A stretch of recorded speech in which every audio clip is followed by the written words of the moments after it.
बिस्मिल्लाहिर्रहमानिर्रहीम अस्सलाम वालेकुम दोस्तों, तुसां हर तरफों साडे नाल बड़ा ही तावन किया दोस्तों। असां तुहाडी मुहब्बत दे बड़े मशहूर हाँ।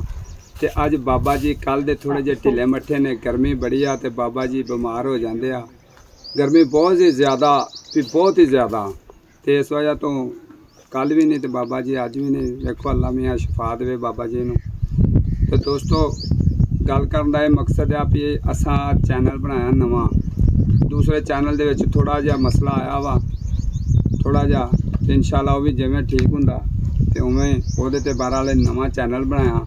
तुसां बड़ी साडे नाल मुहब्बत कीती है हर पासों, टिकटॉक ते भी, ते तुहाडी मेहरबानी इस इहदे ते भी साडे नाल उवें मुहब्बत करो जिवें तुसां ओहदे ते करदे सो। ते गल करन दा मकसद यह भी अल्लाह पाक बाबे जी नूं शफा देवे, तंदरुस्ती देवे। बजुर्ग बंदा ते ओह अदाकारी भी हुंदी जेहड़े पहलों करंट सी बाबे च ओह ते हुण नहीं रहे।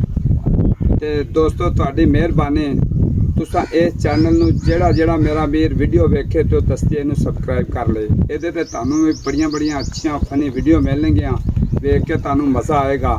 ते पाकिस्तान जिंदाबाद।